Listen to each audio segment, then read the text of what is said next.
Assalamualaikum warahmatullahi wabarakatuh. Bapak Ibu ASN pembelajar yang hebat dan yang berbahagia, kita berjumpa lagi dalam subjudul konsep dasar mentoring dalam pengelolaan kinerja. Sebelumnya kita sama-sama mengingat bahwa ini adalah bagian dari subjudul yang sudah kita pelajari bersama, yaitu subjudul CMC, Coaching, Mentoring, dan Counseling. Yang akan saya jelaskan pada pertemuan kali ini adalah tentang konsep dasar mentoring dalam pengelolaan kinerja. Bapak Ibu ASN yang berbahagia, tujuan pembelajaran dalam materi ini adalah yang pertama, menjelaskan konsep mentoring dan kegiatan apa saja yang termasuk dalam kegiatan-kegiatan mentoring dengan jelas. Kemudian menjelaskan peran mentoring untuk menciptakan perbaikan kinerja dengan baik. Lalu menyebutkan kegiatan apa saja yang termasuk dalam kegiatan-kegiatan mentoring dengan baik. Kita lihat di sini konsep dasar mentoring. Peter Hawkins mengatakan bahwa mentoring adalah suatu hubungan profesional yang berdasarkan kepercayaan dan penghormatan, di mana mentor membantu mentee untuk mengidentifikasi dan mencapai tujuan-tujuan yang ditentukan, mengembangkan keahlian, berpikir kritis, dan mengatasi hambatan-hambatan yang mungkin muncul. Kemudian ada lagi pendapat dari David Clutterbuck. Mentoring adalah suatu bentuk dukungan pembelajaran yang berfokus pada individu, di mana mentor membantu mentee dalam mengembangkan potensi, mengatasi tantangan, dan mencapai keberhasilan pribadi dan profesional. Itu adalah menurut ahli tentang mentoring. Kemudian mentoring juga merupakan suatu aktivitas yang dilakukan untuk melatih karyawan terbaik, tidak hanya dalam pekerjaan, namun juga dalam suatu pengembangan karir. Bapak Ibu ASN yang berbahagia dan yang hebat, aktivitas mentoring tentunya dapat berupa dalam hal membagikan pengetahuan, keterampilan, baik kompetensi maupun pengalaman dari seorang yang lebih ahli. Dalam hal ini mentoring terbagi menjadi dua, yaitu mentoring informal dan mentoring formal. Apa sih mentoring informal itu? Yaitu situasi kerja sehari-hari yang dapat diberikan oleh setiap orang yang lebih ahli dalam bidang tertentu di tempat kita bekerja. Kemudian formal, yaitu mengacu pada program manajemen talenta di internal kedinasan atau dalam suatu organisasi. Itulah pemahaman tentang mentoring untuk memberikan pemahaman kepada kita semua. Kemudian kita lihat lagi Bapak Ibu ASN pembelajaran yang berbahagia. Ada dua jenis mentoring tentunya, yaitu adalah mentoring informal dan formal. Di sini kita bisa melihat perbedaannya. Informal mentoring yaitu kita bisa lihat cirinya, targetnya tidak spesifik untuk informal mentoring. Kemudian outcome tidak ditetapkan, pemilihan mentor dan mentee tidak dilakukan sendiri, tidak ada dukungan pelatihan, tidak terhubung dengan tujuan organisasi secara langsung, dan dapat juga berupa mentoring jangka panjang dan pendek yang disesuaikan. Bagaimana dengan formal mentoring? Yang jelas, satu, terhubung dengan tujuan dan kepentingan organisasi, penetapan target yang jelas, outcome terukur, dapat diakses oleh siapapun, pegawai yang memiliki kualifikasi, memiliki jangka waktu tertentu, didukung dan terhubung dengan program organisasi atau kedinasan. Selanjutnya Bapak Ibu, bisakah kita menjadi mentor yang hebat? Nah, di sini adalah tantangan bagi kita semua. Bapak Ibu ASN yang berbahagia, mentor dapat berasal dari kawan, rekan sejawat, teman atau orang yang Anda kagumi. Kalau kita menginginkan pengembangan diri, sedangkan kita memiliki keterbatasan fasilitas mentoring, ada dua hal yang sederhana yang bisa kita lakukan. Satu, luangkan waktu untuk bertemu dan berdialog dengan orang yang Anda kagumi. Jangan malu dan sampaikan bahwa Anda mengaguminya dalam hal apa saja. Bisa disebutkan secara spesifik. Kebanyakan orang akan dengan senang hati membagi pengalaman dan karir bagi orang-orang yang benar-benar tertarik.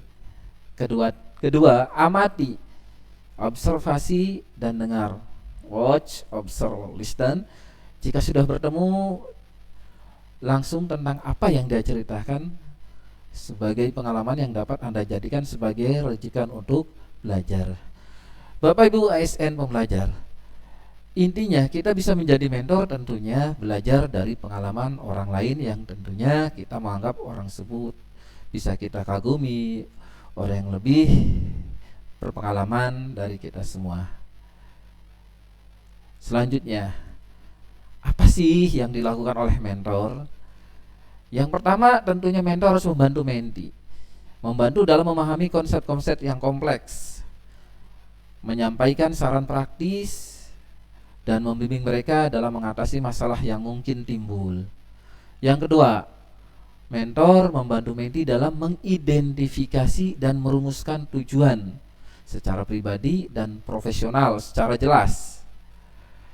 Yang ketiga, mentor memberikan umpan balik konstruktif kepada mentee tentang kinerja mereka. Mereka mengidentifikasi kekuatan yang ada pada mentee dan kelemahan-kelemahannya juga dijelaskan. Memberikan pujian dan pengakuan atas prestasi, serta memberikan saran yang dapat membantu mentee tumbuh dan berkembang. Keempat, mentor mendorong mentee untuk merefleksikan pengalaman mereka, mengidentifikasi kekuatan dan kelemahan, serta mengembangkan pemahaman yang lebih baik tentang diri mereka sendiri. Dan yang terakhir, mentor tidak hanya memberikan dukungan dalam hal keterampilan dan pengetahuan, tentunya harus memberikan dukungan secara emosional. Mereka mendengarkan dan memahami tantangan atau kesulitan yang dihadapi oleh mentee. Kemudian kita balik, siapa yang layak menjadi mentee? Bapak Ibu ASN pembelajaran yang berbahagia, orang-orang yang menjadi mentee tentunya satu, bisa menghargai sang mentor sebagai orang yang ahli di bidangnya. Kedua, mempunyai keinginan untuk belajar dan membuka diri. Ketiga, mempunyai keinginan dan kerelaan untuk mengadopsi nilai hidup, mindset secara filosofis sang mentor, menerapkannya dalam kehidupan sehari-hari. Intinya sang mentee harus bisa mencontoh sang mentor dalam segi kehidupannya. Kemudian selanjutnya, dalam sebuah mentoring tentunya ada sebuah dialog. Saya memberikan 3 contoh dialog yang berada dalam subtailing, mentoring, dan coaching. Bisa kita bedakan kalimat-kalimat yang bisa kita spesifikasikan dialog dalam sebuah mentoring, tailing maupun coaching.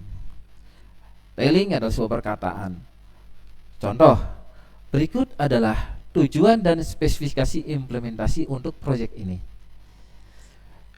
Kalau dialog dalam mentoring akan terjadi seperti ini. Menurut pengalaman saya. Nah, dibedakan lagi dalam coaching. Sekarang Anda tahu tujuan dari mana proyek tersebut, bagaimana Anda melihat diri, bagaimana Anda untuk menerapkannya. Kemudian contoh yang ketiga, dalam tailing ini adalah hal yang ingin Anda lakukan secara khusus. Dalam mentoring akan ada pertanyaan, suatu hal yang perlu Anda pertimbangkan adalah titik-titik. Kemudian dalam coaching akan berbeda lagi. Anda telah melakukan ini sebelumnya. Bagaimana Anda melakukannya? Kemudian di kalimat ketiga, tidak dapat ditawar. Nah, ini adalah tailing. Beda lagi dengan mentoring. Hal yang harus diperhatikan adalah, kemudian dalam coaching, seperti apakah kesukaan itu bagi Anda? Dari 3 kalimat pembeda tersebut tentunya bisa disimpulkan oleh Bapak Ibu pembelajar bahwa mentoring lebih menekankan kepada sang mentor dalam memberikan contoh pengalaman, contoh pekerjaan yang bisa diambil pengalamannya oleh sang menti. Dalam coaching tentunya sudah dijelaskan oleh pemateri dari coaching. Bisa kita ambil contohnya, menurut pengalaman saya, suatu hal yang perlu Anda pertimbangkan adalah, hal yang harus diperhatikan adalah, nah inilah seorang mentor lebih condong memberikan contoh dirinya sendiri kepada sang menti. Itu yang bisa digarisbawahi Bapak Ibu pembelajar. Selanjutnya, pola dialog tersebut nampaknya sama, tetapi dalam memperoleh hasil akan berbeda. Pada pola dialog telling atau bercerita, pemimpin menyampaikan secara satu arah apa yang menjadi tujuannya, apa yang harus dilakukan, tidak bisa ditawar, dan juga mitigasi risiko yang dipertimbangkan sebagai konsekuensi implementasi telah dijelaskan. Di sini saya garis bawahi juga, pada pola dialog mentoring, pemimpin dapat menceritakan pengalamannya untuk proyek yang sama, memberikan gambaran tentang hal-hal apa saja yang perlu dipertimbangkan, memberikan pertimbangan hal-hal apa saja yang berdasarkan pengalamannya yang harus diperhatikan, dan menunjukkan kepada menti kepada siapa yang dia dapat bertanya apabila menemui kendala. Dalam hal ini, menti melakukan sambil dibimbing oleh mentornya. Ini yang digarisbawahi adalah tentang mentoring untuk dapat memimpin seorang mentor terhadap mentinya. Selanjutnya Bapak Ibu, sudahkah Anda paham apa yang dimaksud dengan mentoring? Seorang mentor sepantasnya mempunyai keahlian yang dibutuhkan oleh mentinya. Namun, dia juga dapat menunjuk orang lain dalam pelaksananya untuk membagikan pengalaman dalam hal-hal teknis tertentu. Jadi, ayo kita lakukan kegiatan mentoring ini dengan benar ya, agar ASN pembelajar makin hebat, makin bisa berkarya, dan makin sukses. Terima kasih atas perhatian Bapak Ibu ASN. Inilah materi yang bisa saya sampaikan. Dan selanjutnya silahkan Bapak Ibu ASN pembelajar bisa menjawab pertanyaan-pertanyaan dalam kuis di bawah ini sebagai bahan evaluasi kita atas pemahaman tentang mentoring. Terima kasih Bapak Ibu ASN pembelajar, sehat selalu, sukses selalu, dan bahagia selalu. Assalamualaikum warahmatullahi wabarakatuh.